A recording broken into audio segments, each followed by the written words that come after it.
Rekta na ho tayo sa interview nitong si Manong Ted Filon at nitong si DJ Chacha dito kay Senate President Tito Soto. Game. Yun po natin. Senate Game, President game, Tito game. Soto. Good morning, Tito Sen. Naku, Happy New matindi ho ito. Year. Ay, Happy New Year, Cha. Colted, Opo. Happy New Year. Istorbohin namin ang inyong bakasyon, Tito Sen, ha? Opo. Okay lang, wala nang bakasyon. Eto ngayon si Chacha. Go, Ito nga Cha. po, Tito Sen. Opo, Ayan, welcome game. back to Yes, the ma'am. show. Ito na nga, SP, may pahayag itong si si Senator Ping Lacson itong nakaraan. Sinasabi niya, ang pagbabalik daw po ng hearing sa Senate Blue Ribbon Committee will be on June 19. Pero sa Senate calendar, January 19. January 19, I'm sorry, June 19 tuloy. January 19, which is next Monday. Pero dito sa Senate calendar, January 26 pa po dapat ang balik ng sesyon ninyo. Pwede niyo po bang paintindi sa amin, pagka po ba ganito, po pwede talaga siyang humiling na magkaroon ng hearing kahit wala pa po, hindi pa nagbabalik yung regular session ng Senado? Paano po yung magiging proseso nito? Usually, yes, kasi nung araw pa yan, pagka-break namin, merong motion on the floor yung majority leader na ino-authorize ng Senate President na pwedeng mag-hearing ang mga committees during the break. As a matter of fact, medyo debatable yan pagka-adjourn sine die. Pero meron kaming resolution to that effect. So itong Christmas break, pwede talaga yan. Ngayon, ang Blue Ribbon Committee, siya lang ang motu proprio yung pwedeng tumawag ng hearing na hindi kailangan ng resolution, hindi kailangan ng privilege speech, hindi kailangan ng bill. So, pwede talagang tawagin ni Senator Lacson yan. Ngayon, nag-text lang siya sa akin, tumawag lang siya afterwards upang i-clear sa akin na pwede ko siyang bigyan ng quorum dahil pag siya lang mag-isa tumawag, naka-break nga naman. Kaya parang nagpaalam siya sa akin. Paano yan? Hindi nyo ba kakausapin yung mga nasa minority? Yan sa Senado? Hindi nyo ba sila kakausapin dito sa hearing na to? Dapat hindi ma-involve ang pangalan nitong si Martin Romualdez at nitong si Marcos Jr. Yan ang problema ho mga kababayan. Pansin ho kasi ng ating mga nanunood dyan sa Blue Ribbon na yan. Wala na ho kasing kumbaga, nawalan na rin ng interes ng sambayan ng Pilipino dito sa committee na to. Kasi noong una, nung Senator Rodante Marcoleta pa may hawak dyan sa committee na yan, maya't maya gusto ng sambayan ng Pilipino, mag-hearing pa sila. Pero dahil kita ng ating mga kababayan kung sino ang boss nitong dalawang unggoy na to, nitong si Soto at nitong si Ping Lacson Boytago, kilala naman ho natin kung sino yan, di ba? Walang iba kundi si Martin Romualdez at itong si Marcos Jr. Alam ng sambayan ng Pilipino, kaya hindi na ho hindi na nila hinahanap-hanap yung hearing dahil alam naman nila, alam ng mga ating mga kababayan na wala ng katutunguhan. Kung ang hahawak din naman sa Blue Ribbon, walang iba kung hindi itong si Ping Lacson Boytago. Pero syempre, papanoorin pa rin ho natin yan. Ano ba na magagawa natin kung trip nila, wala silang magawa ngayong mga panahon na to, wala silang mapagtripan, kaya magbu-Blue Ribbon hearing na naman ho sila. Kasi wala naman ho talaga tayong asahan. Habang si Marcos Jr. ang nasa Malacanang, kailanman hindi ho tayo makakakita ng anumang resulta na maganda diyan sa na yan, diyan sa kung ano man ang hearing na gustong gawin ng Senado o House of Representatives. Kahit na yung ICI na yan, yung Ombudsman o Sandigang Bayan, wala hong mangyayari diyan. Magkakatakipan lang ho diyan mga kababayan. At sinabi ko naman pwede. Of course, pwede. Ngayon, nalaman din ng ibang mga kasama namin. So magsisi-attend din sila. Senator Tulfo, Senator Risa, Senator Francis. Magano sila, magsisi-attend din sila nung malaman nila na meron on Monday. Oo. So mapapaaga po ang pasok nitong ating mga senador. Paano po ba pag ganyan? May Monday, written authority next pa po week. galing sa inyo allowing Next for, week, sabi nyo nga mga kanina, kababayan. yung hawak po na komite nitong si Senator Ping. Yan lang ang natatanging komite na hindi na kailangan pa ng resolusyon. Correct. Pwede siya tumawag. So if I'm not mistaken, as early as baka today, if not Friday, today maglalabas siya ng invitation sa mga dapat imbitahan. At ginarantiya ko naman sa kanya na ako'y makaka-attend at as far as the Senate President is concerned, okay yan. Walang problema. Opo, that's very good to hear. Ano po? Oo, kasi di ba Manong Ted, ang tagal na nating tagal na nating hinahanap-hanap yan dyan sa programa mo. Nasaan na ang hearing ng Blue Ribbon? Bakit biglang naitigil? Tapos yung sa ICI naman pag umaabot na kay Martin Romualdez at dito kay Marcos Jr., nag-iiba ho ang naratibo. Tapos sa ombudsman naman, wala ho daw sila nakikitang katotohanan o AI yung pagsasalita nitong si Zaldico. Ngayon dito sa Blue Ribbon, makakakita ho tayo ng panibagong sarswela. Kasi Tito Sen, kumbaga marami po ang bulag sa mga nangyayari ngayon. Napakainam po nito na magbalik po ng investigasyon ang Blue Ribbon. Yung pong imbitasyon na iyan, sole din po yan na authority nung chairman at wala na po kayong mga note-note pa doon. Oo, authority ng chairman yan, natawagin yun. Okay. Itawag yun. Opo, Walang opo. problema yun. Kasi nga, nag-aalala din kami doon sa, nag-aalala siguro si Senator Lacson doon sa mga nababalitaan niya. Both sa yung mainstream media at sa social media na ito raw mga nakakontempt sa amin or nakakulong sa Senado ay nagbabaliktaran. Siguro, hindi mga abogado nila, hindi masyadong magandang mga advice na binibigay sapagkat usually naman yung retraction mahina lagi di ba? Ganun ang ano yun. So it doesn't mean na ligtas sila dito sa mga hearing namin dahil sila bumabaliktad. Hindi ko pwede yun. Opo. Tito Sen, sino pa ho ba ang naka-detain ngayon in the Senate na mga testigo or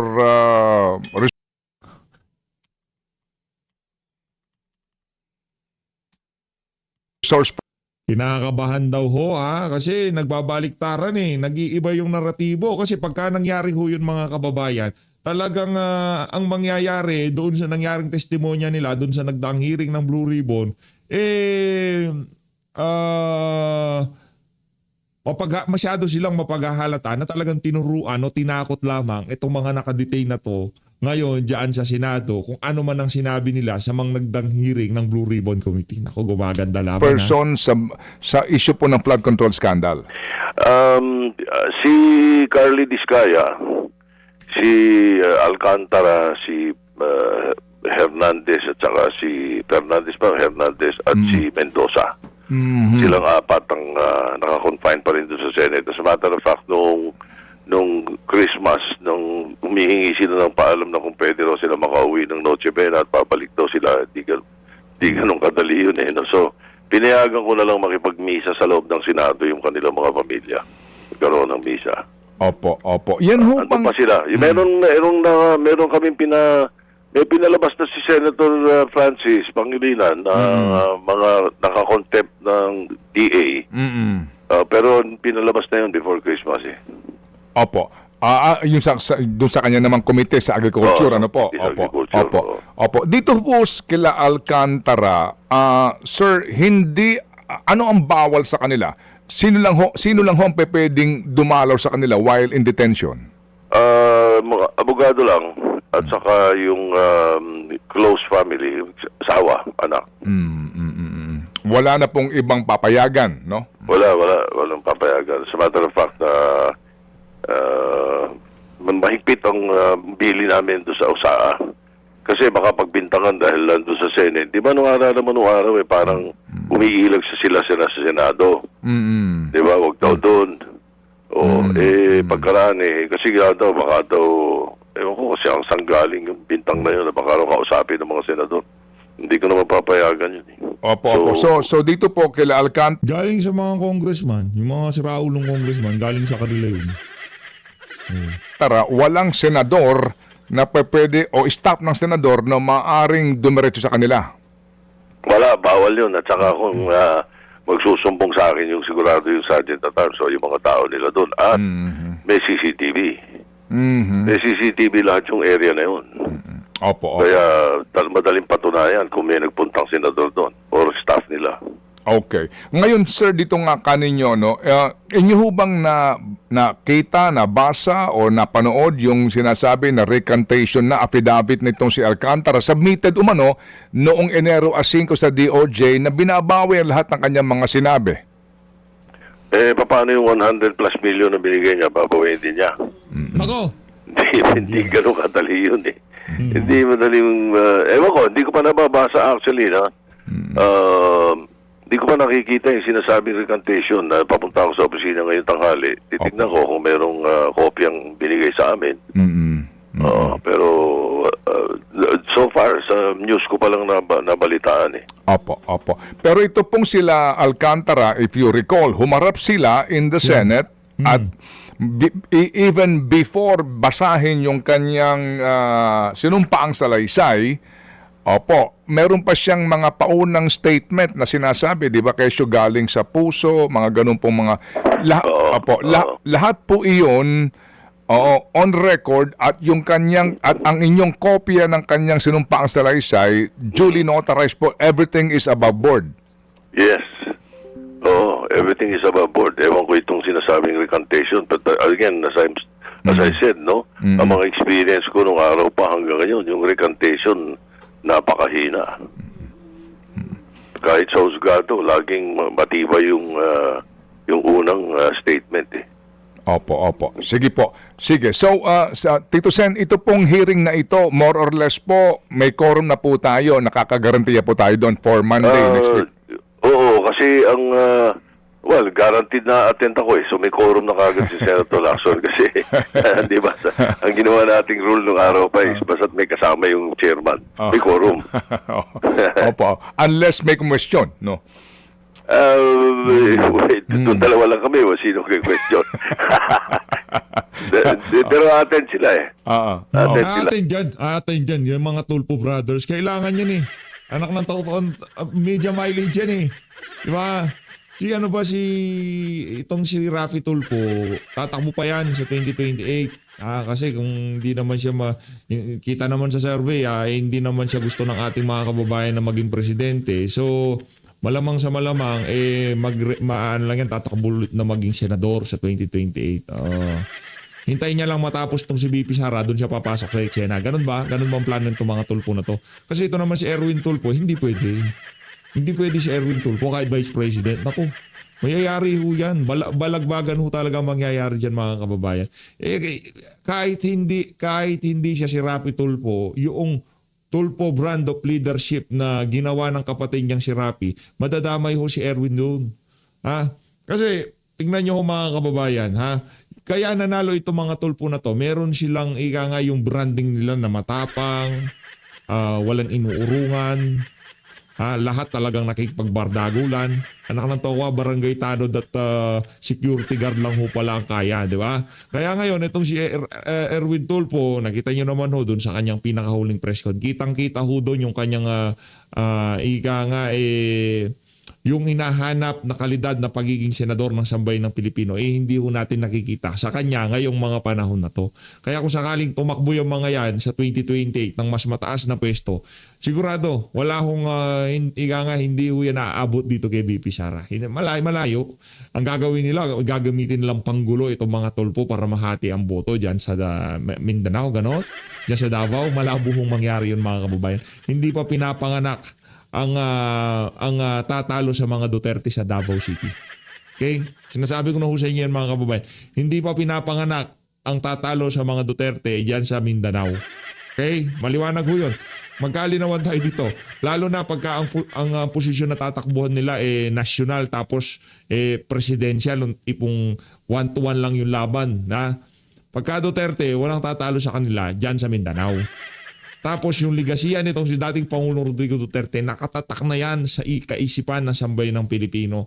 Kaya makikita nyo na lang mga kababayan ang aking sinasabi sa 2020. Sigurado, kung sino man ang susubok na labanan itong si BP Sara sa 2020, mag-isip-isip kayo dahil may kalalagyan kayo dito kay Vice President Sara Duterte. Ngayon pa nga lang nananabik ng ating mga kababayan na makita nila ulit yung Duterte style, di ba? Yung Duterte brand of leadership, di ba? Wala. Hindi ko kasi natin makita-kita dito sa administrasyon na to. Kaya ngayong mga panahon na to, nangunguli lang ang ating mga kababayan sa isang Duterte. Kaya itong si BP Sara, wala na makakapigil dyan. Sure win na ho. Sure win na ang pagkapanalo niya, di ba? So, automatic yun. Meron kami. Kahit questionin nyo based on the rules. Meron rules ng Senado na gano'n yun.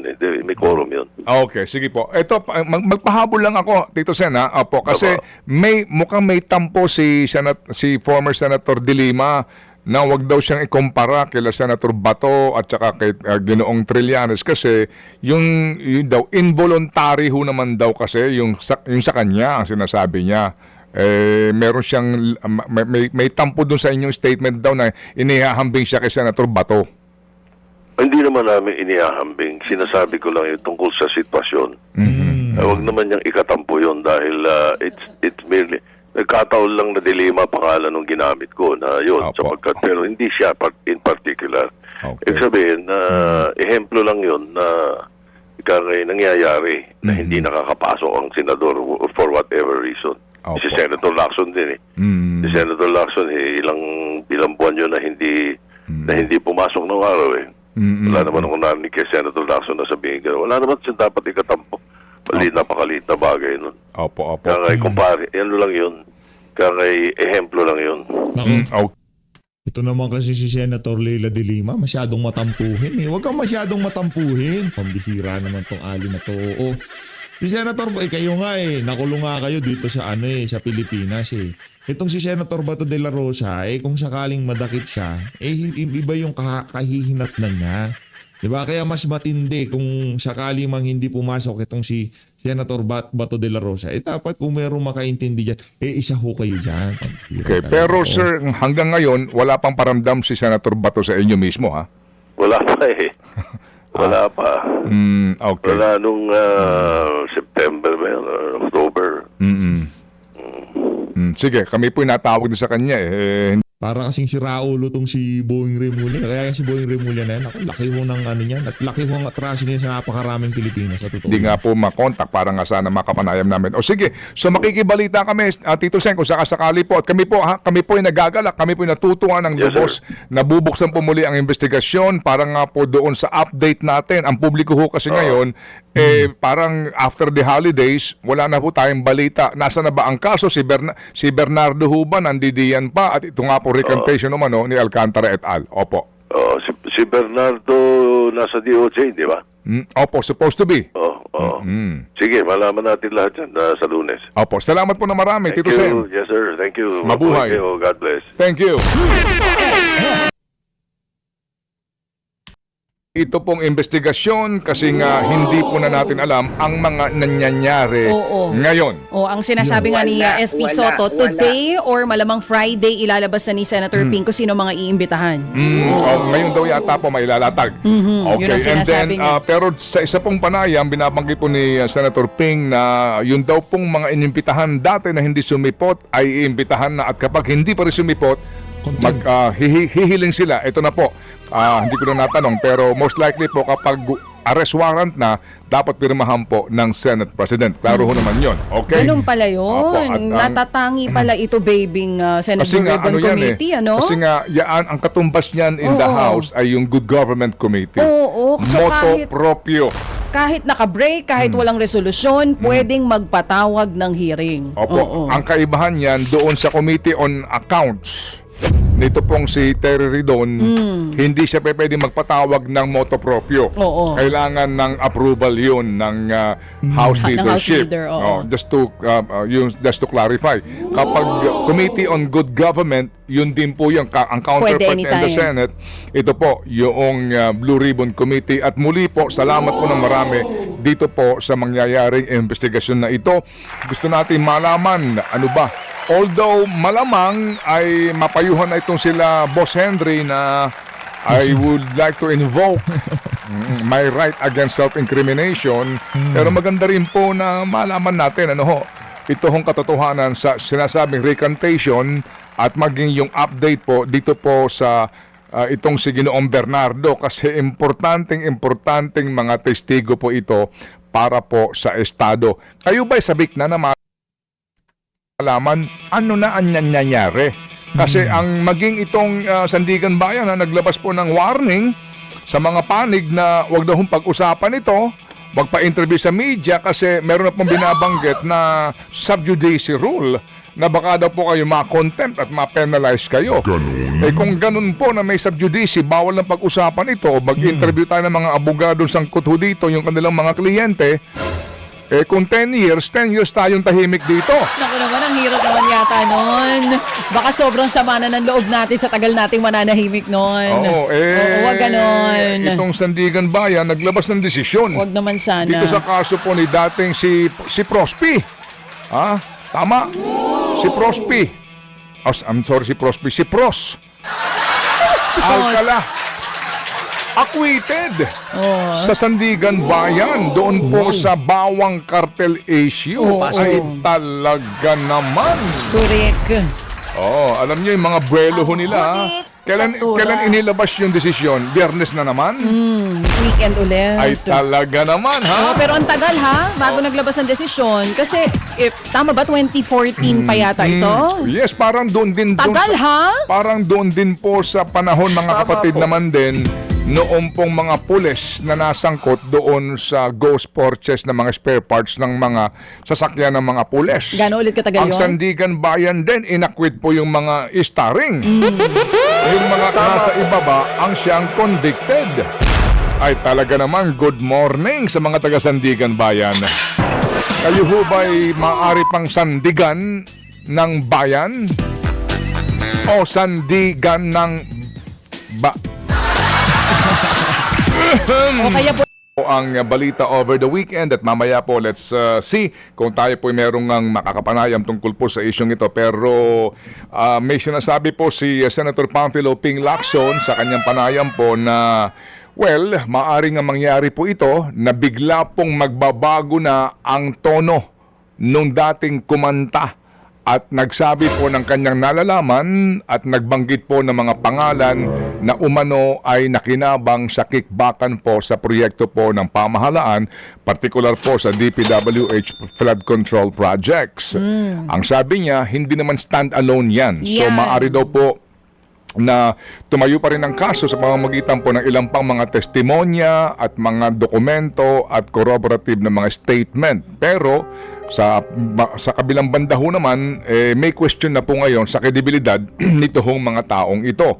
Kasi nga po over the weekend, nabanggit po and we give credit po sa Billionaire News Channel, sila po ang naglabas ng unang balita tungkol po sa sinasabing counter affidavit na isinumite nitong si dating DPWH Bulacan District Engineer, kung tawagin po nila Bryce, ay si Boss Henry Alcantara, na nagsasabi doon sa kanyang isinumiting counter affidavit noong Enero 5 sa DOJ na siya daw po walang kinalaman sa lahat ng nangyaring kickbackan. Opo, at sinasabi niya na yun daw pong mga nakinabang dito ay yung mga nasa ibaba niya. Ibig sabihin, siya po lamang daw po nag-aproba, pumirma, pero kumbaga nalinlang siya ng kanyang mga tauhan. Para bagang Arias Doctrine na naman ang kanila pong ipinapangalandakan. Ano nga ang implikasyon nito, mga kapatid?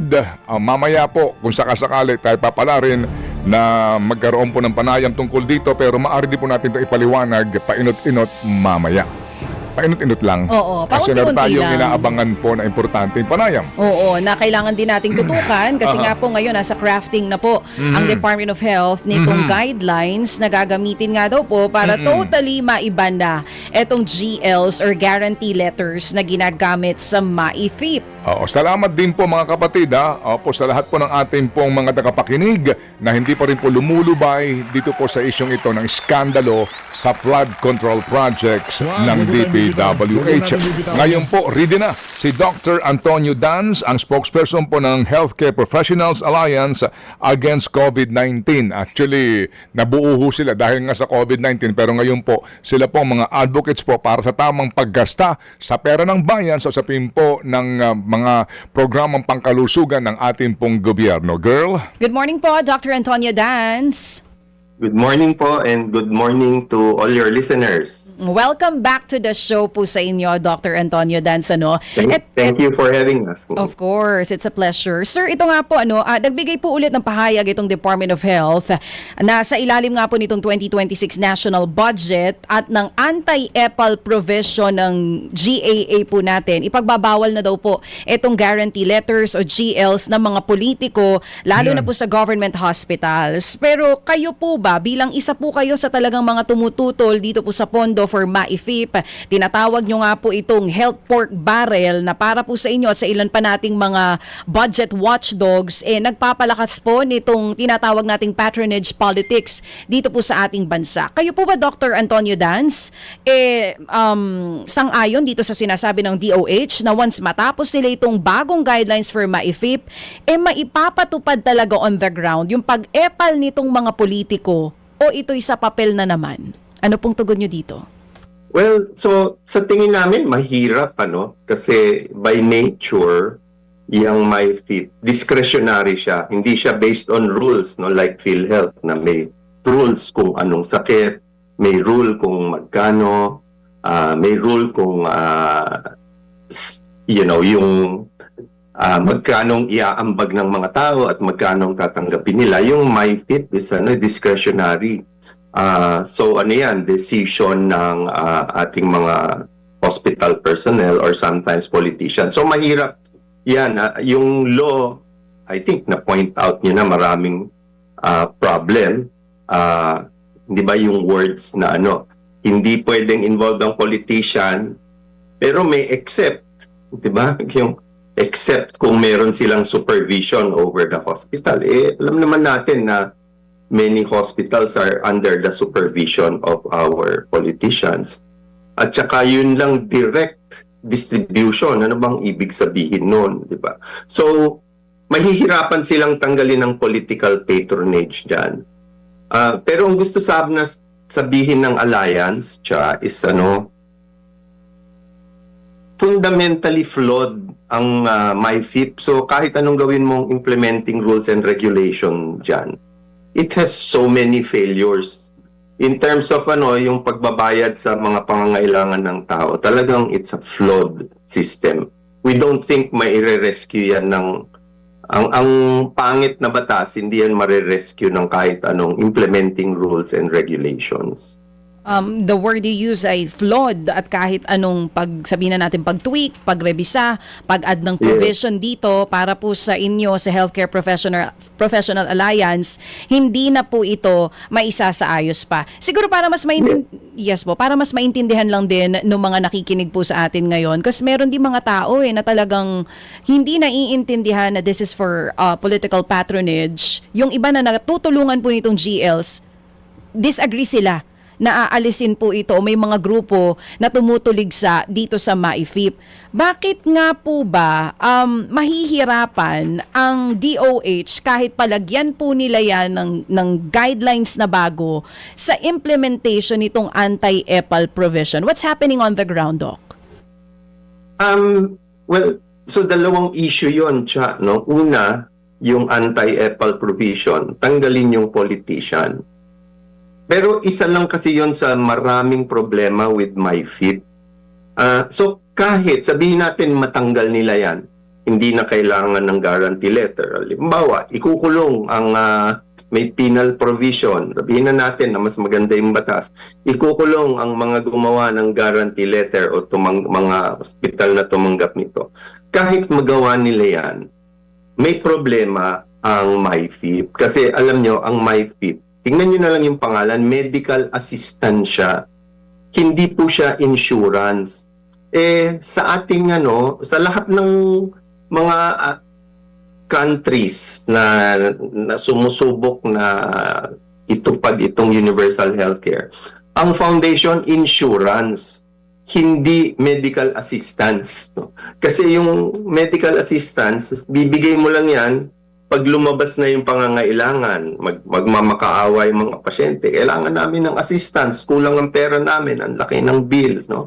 Samantalang ang insurance, pinaplano mo yan even before, no? Meron ka ng mga patakaran kung sino ang tatanggap. So, ang ating universal healthcare law, ang foundation niyan, insurance, no? Kumbaga, paano bang explain sa mga tao? Fire insurance, no? Pag nagkasunog ka sa bahay, saka ka palang makaawa. Yan ang medical assistance. Pupunta kang mayor's office or some charity office. Nasunog yung bahay ko, pahingi kong tulong. Pero kung ikaw ay may fire insurance, pag nasunog yung bahay mo, Antimano, ano mo na yon, karapatan mo na makatanggap ng tulong doon sa insurance company. So yan ang foundation ng health. Bago pa tayo magkasakit, meron na mga patakaran na covered tayo kung nagkaroon ng problema. Yan ang tinanggal. Alam niyo, wala namang kaming problema sana sa MyFit.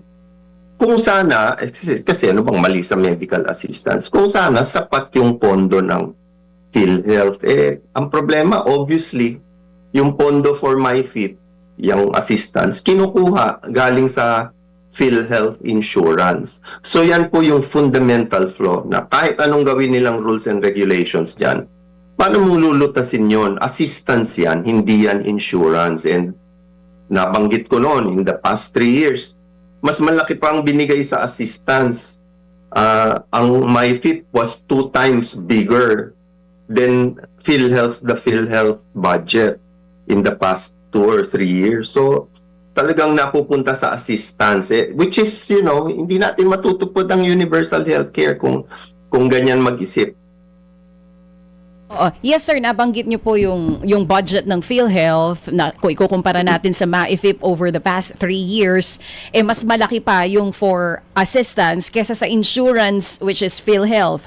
Last time nakausap po namin itong si ASEC Albert Domingo, meron siyang binabanggit kasi nga ang punto rin ng ilan, especially the paying contributors of PhilHealth is kung sino pa yung nagbabayad, yun pa ang hindi mas nakaka-enjoy nitong benepisyo na ito ng PhilHealth, 'di ba? Doon po sa mga hospital bills nitong mga paying contributors, kakarampot lamang ang ibinabawas.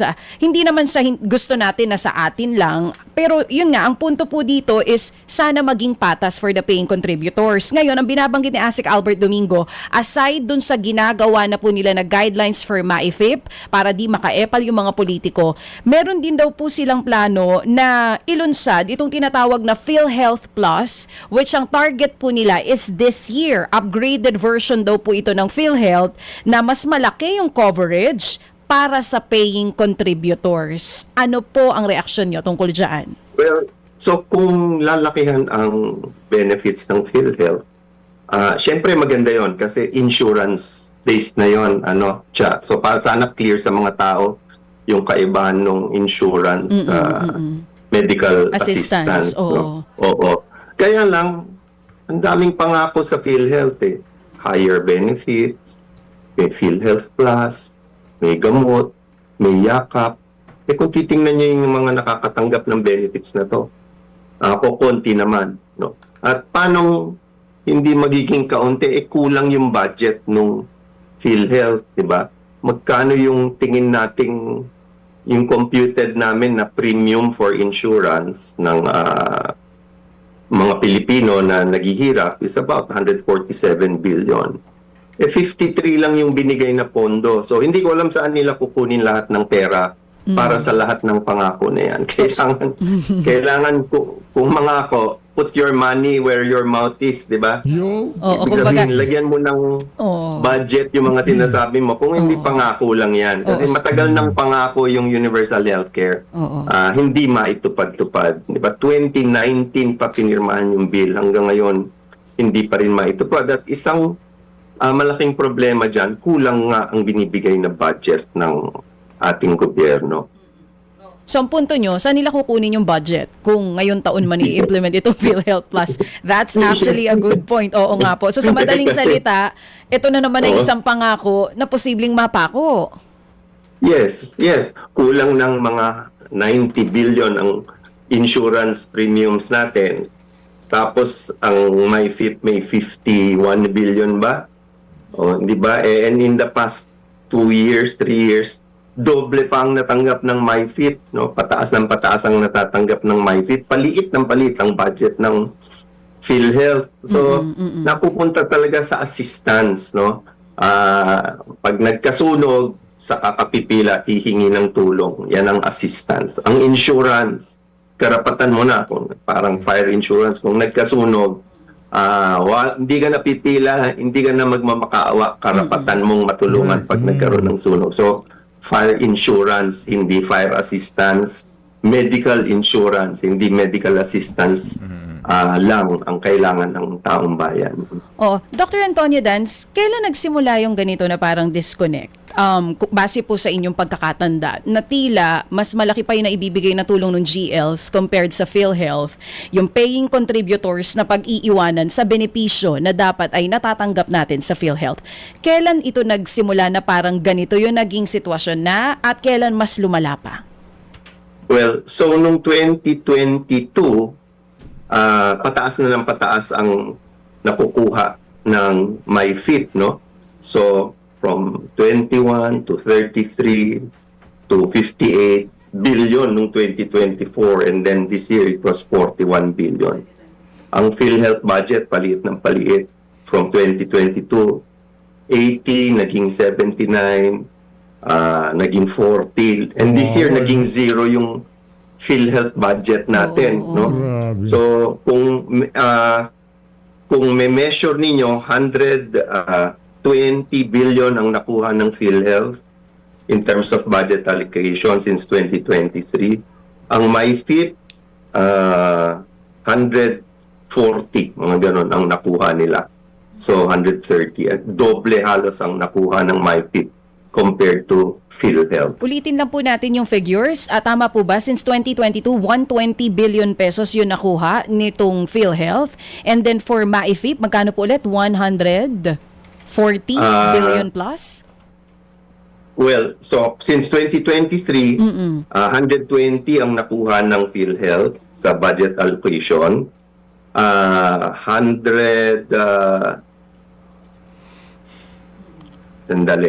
Sige lang po. 150 pala. So 150. So 120 versus 150. 120 sa PhilHealth, 150 sa ating MyFit. Mas malaking nakatanggap ng MyFit. Pero alam mo, kasi yung 120 billion na yon na allocated to PhilHealth, kalahati lang yan talaga ang natanggap ng PhilHealth. 60 billion lang eh. 120 ang allocated ng Congress, ang nirelease ng DBM, 60 billion lang. So it's actually 60 versus ang natanggap ng PhilHealth versus 130 ang natanggap ng MyFit. So doble. Opo. Sir, Doc, well, ito kasi ngayon na ang sitwasyon, di po ba? Ito po'y ganap ng batas at will take effect ngayong pong taon na ito. Dito po sa pagbubuo ng guidelines ng DOH, tinanong po namin ang spokesperson nila kung kayo ho ba'y kukonsultahin. Ang sabi po niya ay kayo po ay bahagi ng general public. They will consult daw the general public sa pagbubuo po ng guidelines na ito. Kayo ho ba'y tinawagan, kinonsulta o lalahok ba kayo sa public hearing kung meron man? Hindi kami yung alliance itself, hindi naman tinawagan, and they don't have to. I think kailangan imbitahan diyan yung mga hospital associations which is part of the alliance. Yung patient organizations kailangan imbitahan para matanggal ang layunin nila is to remove the patronage, di ba? Tanggalin ang politician, but as I said, that doesn't solve the problem of MyFit kasi assistance yan, hindi yan insurance. No? Ang assistance, napakaraming problema niyan, pwede nating isa-isahin kung gusto ninyo eh. It is a flawed principle for health financing.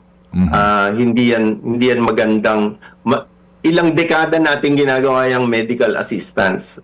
Ang batas na Universal Healthcare Law ginawa noong 2019 para umalis na tayo sa medical assistance, gawin na nating medical insurance para lahat ng tao, ginagawang karapatan ng kalusugan imbis na utang loob sa mga iba-ibang tao. Opo. Doc, kaya po ako nagtanong noon kung kayo ba'y lalahok sa pagbubuo nito hong kanilang implementing rules nga. Kasi maliban doon sa pagsiguro umano na hindi na pakikialaman ng mga politiko ay yung pamamaraan kung paano gagastahin itong 51 billion na maifi for this year. Kasi nga, nung tinanong natin si Dr. Domingo, kako, doon sa mga hawak namin na mga GL, yung politiko ang nagdidesisyon kung magkano ibibigay sa partikular na pasyente na lumapit sa kanila. 'Di ba? Ganun po ang kalakaran, 'di ba? Kung magkano ang ibibigay nila, yun ang iba, yun ang sasagutin ng GL. Oo. Ang sabi niya, ngayon daw ho kasi daw talagang stricto na yung social worker sa ospital under DSWD ang siyang sasala sa bawat pasyente na magkukuha ng pera from MAIFIP hango doon sa mga isusumiting mga dokumento at case studies and yung halaga at kung magkano hangganan, yung pong social worker na professional daw po ang siyang magdedesisyon. Ano ho ang masasabi niyo ron? Well, so ano pa rin siya? Yun na nga yung problema, Ted. Discretionary fund siya. Ibig sabihin discretion na ilalagay sa balikat ng isang tao yung desisyon kung sino ang makakatanggap, kung magkano ang matatanggap nila, no? Parang 'di ba binanggit nga nila first come first serve 'yan. So discretion siya. Yan ang problema. Alam mo kung discretion ang fund, walang patakaran 'yan. Nasa sa social worker ang desisyon, 'di ba? Kung kilala mo 'yun, kung malakas ka ron. Opo. At saka ano bang malay nung social worker kasi dapat ang view mo sa health funding pangkalahatan, no? Paano magiging patas? Ibig sabihin lahat ng mga nangangailangan mabibigyan. Ang nakikita lang ng social worker yung isang taong 'yon. So ang discretionary ang tinitingnan, isang taong magde-decide, isang taong nagmamakawa. Ang insurance, ang nagde-decide niyan, maraming tao na gumagawa ng patakaran tungkol sa sino ang makakatanggap at magkano. So yung pangkalahatang karapatan at sa kalusugan ang tinitingnan ng insurance. Opo. Hindi siya discretionary. So ang PhilHealth Bottom line ho dito mga kababayan, kung ano man nasabihin ng administrasyon na pagdating sa yung zero billing, yung ating mga kababayan wala nang problema pagka nagkasakit. Puro kasinungalingan ho yan. Puro kasinungalingan. Imbis na ika nga, dalhin na sa PhilHealth ang pera, ginusto pa ho nila na gamitin itong mga politiko na to na pangampanya, pang propaganda. Ika nga sa kanilang patronage politics. As always, maraming salamat po sa pagsupport sa PH Update. Mag-ingat po kayo lahat. Ang lahat ng Pilipinas.